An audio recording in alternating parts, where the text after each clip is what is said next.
अस्सलाम वालेकुम। दत्ती TV news अगर मैं फौजिया एजाज सब खबर रहा है।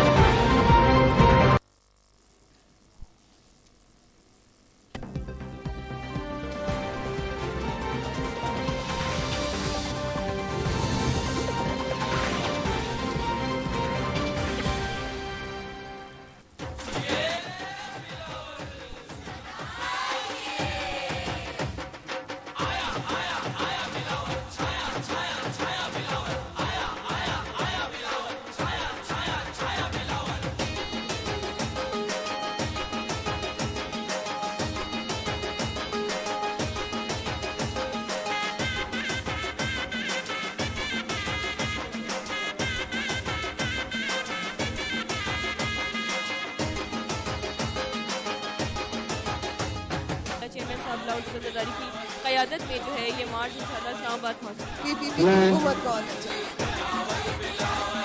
मैं जाने बिलावल मैं साए बिलावल मैं जाने बिलावल मैं साए बिलावल बीबी शहीद रानी की तस्वीर बिलावल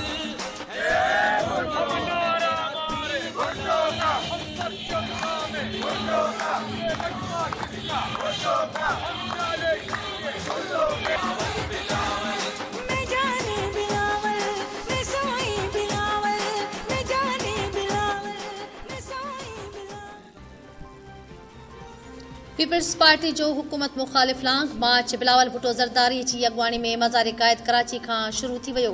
लांग मार्च लाए बिलावल हाउस का रवानगी वक्त शहीद मोहतरमा बेनज़ीर भुट्टो जी न्याणी आसफ़ा भुट्टो ज़रदारी पंहिंजे भाउ बिलावल भुट्टो ज़रदारी के इमाम ज़ामन बदी रवानो कयो। बिलावल जी मज़ार क़ायद पहुंचण ते कारकुननि में वलवलो ऐं जोश भरिजी वियो।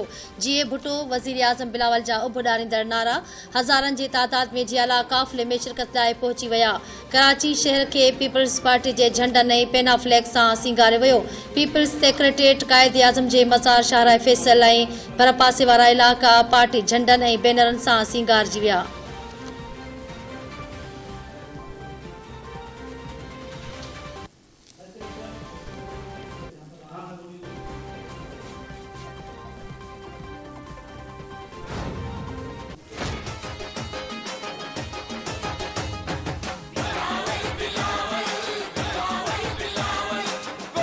Selected!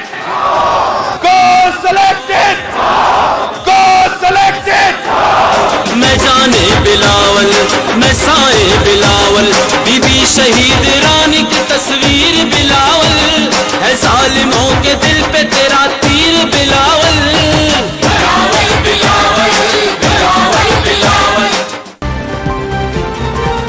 अवामी मार्च वफ़ाक़ी हुकूमत ख़िलाफ़ जंग जो ऐलान है। कठपुतली हुकूमत जे वञण जो वक़्त अची चुको है। लांग मार्च काफ़िले जी रवानगी खां अॻु चयालनि खे ख़िताब कंदे पीपल्स पार्टी चेयरमैन बिलावल भुट्टो ज़रदारी चयो आहे त अवामी मार्च में शिरकत लाइ हू कराची जे अवाम जो थोराइतो आहे।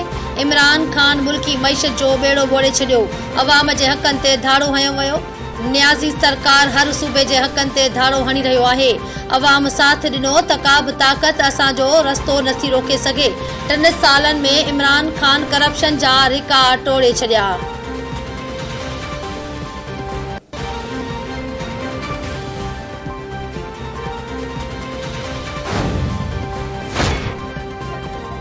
हुकूमत के बेएतमादी रिथ खां को बि ख़ौफ़ नाहे। रिथ ते अपोज़िशन में डेडलॉक थी वियो आहे। संदसि लाइ फ़ैसिलो करणु मुश्किल थी वियो आहे।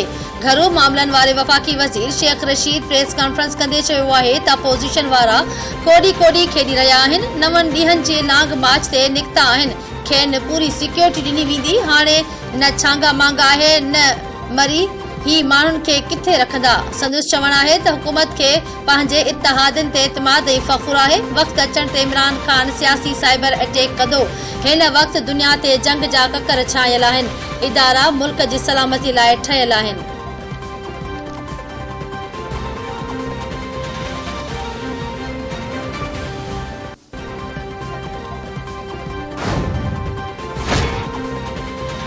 पाकिस्तान पीपल्स पार्टी अवाम मार्च जो 8 नकाती चार्टर ऑफ डिमांड जारी करे छॾियो।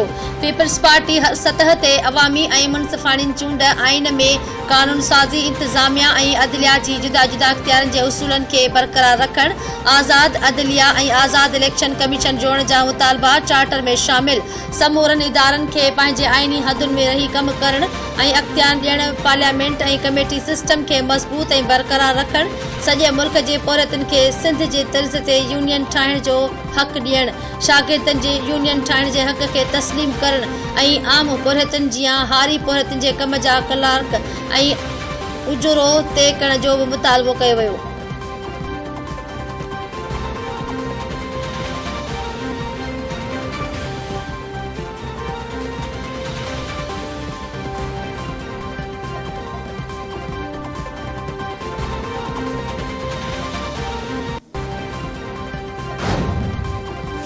Very impressed by the Pakistani army. The team is fantastic. निकल पड़ा सब छोड़ कर, निकल पड़ा मुंह मोड़ कर, नया सफर फासला है कटन जज्बा जुनून और यकीन है, हिम्मत मुकद्दम मेरी है, दुश्मन पना हम करेंगे, वादा वतन से यही है, तू शाही है बसेरा कर पहाड़ों की चट्टानों पर, शाही है पूरा तेरी फिजाओं में आसमानों पर। ऑपरेशन स्विफ्ट रिटार्ट जी अॼु 3 सालगिरह मल्हाई पई वञे। DGISPR संदसि ट्वीट में ॼाणायो आहे त अॼु ऑपरेशन स्विफ्ट रिटार्ट खे 3 साल मुकमल थी विया। अॼोको ॾींहुं मादरे वतन जी हिफ़ाज़त जे अज़्म जो ॾींहुं सबूत आहे। अॼोके ॾींहं ते पाकिस्तान जे हथियारबंद फ़ौजनि भारती नाकाम मुहिम जोईअ जो भरपूर जवाबु ॾिनो। पाक फिज़ाया भारत जा 2 जहाज़ किराया, पाक बहरिया भारती आबदोज़ जो सुराग लॻायो।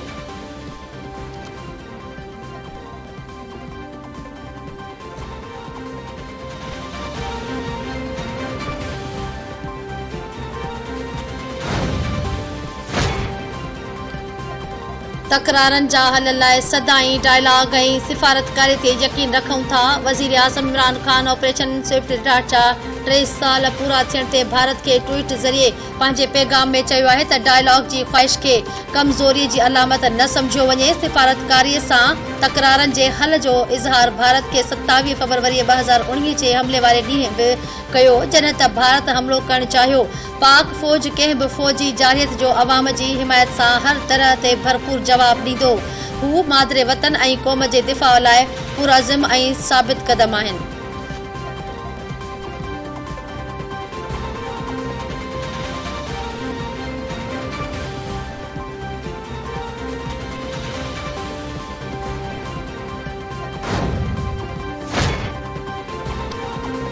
यूक्रेन में चौथे ॾींहुं बि लड़ाई जारी। हमलनि में 64 शहरी मारिजी विया। गादीअ वारे शहर कीफ में सुबुह थींदे ई कर्फ्यू लागू। यूक्रेन जी हुकूमत ऐलान कयो आहे त जेको बि शहरी घर खां ॿाहिरि निकितो उनखे दुश्मन तस्वर कयो वेंदो। रूसी फ़ौजनि कीफ भरिसां फिज़ाई अॾे ते कब्ज़ो करे वरितो। कीफ शहर में धमाका। कीफ भरिसां तेल जे डिपो खे बाहि लॻण सबबि ज़हरीलो धुओं ख़ारिज थियणु लॻो। यूक्रेन जे अख़्तियारनि शहरनि खे दरियूं बंदि करण जूं हिदायतूं जारी करे छॾियूं। जर्मनी पारां यूक्रेन खे 1000 तोप शिकन हथियार ऐं 500 स्टेंगर मिसाइल ॾियण जो फ़ैसिलो। न्यूज़ीलैंड जे हुकूमत बि यूक्रेन खे 200 स्टेंगर मिसाइल ॾियण जो फ़ैसिलो करे छॾियो।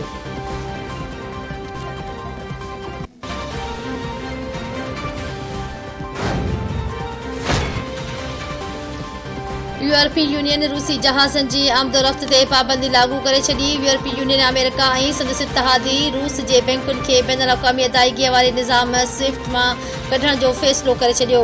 रूस जे बैन अवी मालियाती ज़ख़ीरनि ताईं रसाई रोकण लाइ रूस जे मरकज़ी बैंक जा असासा फ्रीज़ कया विया। यूरोपीय कमीशन जो चवणु आहे त पाबंदियुनि सां मास्को जी माली सलाहियत मुतासिर थींदी। रूस ख़बरदार कंदे चयो आहे त पाबंदियुनि जे जवाब में मास्को हथियार घटाइण वारे मुआहिदे खां धार ऐं ओलह सां लाॻापा मुकमल तौर ते ख़तमु करे सघे थो।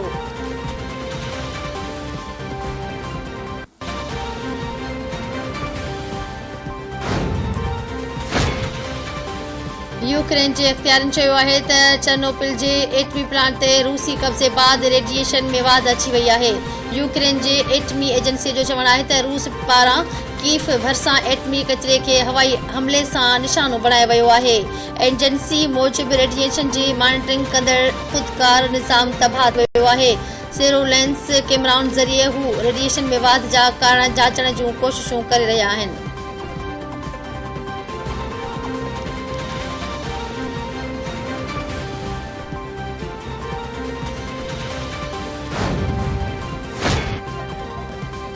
अमेरिकी सदर जो बाइडन रूस ते इक़्तिसादी पाबंदियुनि खे टीं आलमी जंग खां बचण जी कोशिश करार ॾेई छॾियो।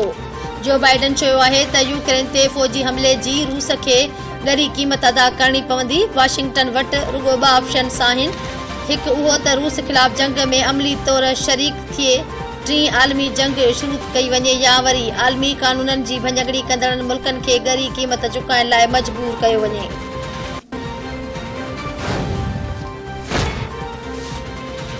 ऑस्ट्रेलिया क्रिकेट टीम 24 सालनि खां पोइ पाकिस्तान पहुची वई। पाकिस्तान क्रिकेट बोर्ड जे इख़्तियारनि ऑस्ट्रेलियाई टीम जी आजियां कई।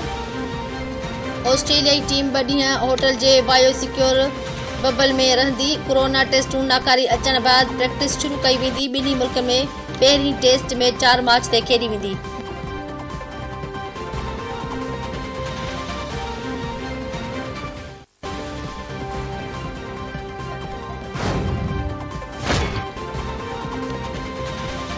मुल्क में कोरोना विघे वधीक 20 मरीज़ हयातियूं विञाए वेठा। NCOC मूजिबि गुज़िरियल ॾींहुं सॼे मुल्क में 40,127 नमूना वरिता विया। वधीक 847 नवनि केसनि जी तस्दीक़। हाकारी केसनि जी शरह 2.1% रही। सॼे मुल्क में 1,113 मरीज़नि जी हालत ॻणतीअ जोगी।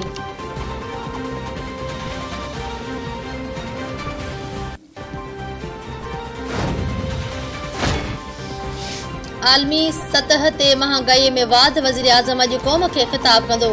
ज़रियनि चयो आहे त वज़ीर आज़म इमरान ख़ान जो क़ौम खे ख़िताब पाकिस्तान ते आलमी महांगाई जे असरनि जे तनाज़ुर में हूंदो। ज़रियनि मूजिबि यूक्रेन ऐं रूस जी छिकताण सबबि सॼी दुनिया में महांगाई जी नई लहर पैदा थी सघे थी।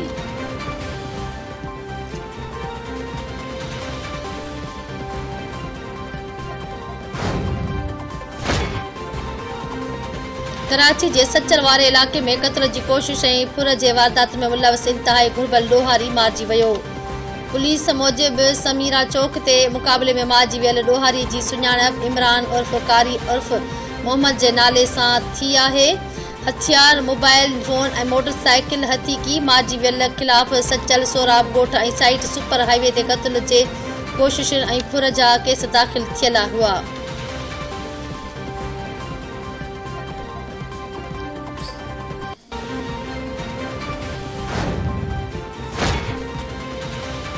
मुरीद शाख सादिकाबाद बस स्टॉप भरिसां नौजवान जो तशद्दुद थियल लाश हथ आयल लाश जी सुञाणप मुजाहिद कॉलोनी वासी वसीम अहमद तौर थी। पुलिस लाश तहवील में वठी पोस्टमार्टम लाइ सिविल अस्पताल मुंतक़िल करे छॾियो।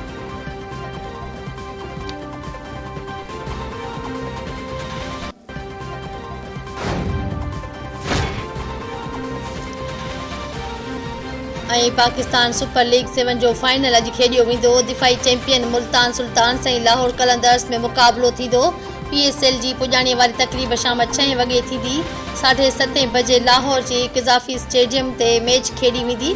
ॿिन्ही टीमुनि जी रांदीगरनि बैटिंग, बॉलिंग ऐं फील्डिंग जी प्रैक्टिस कई।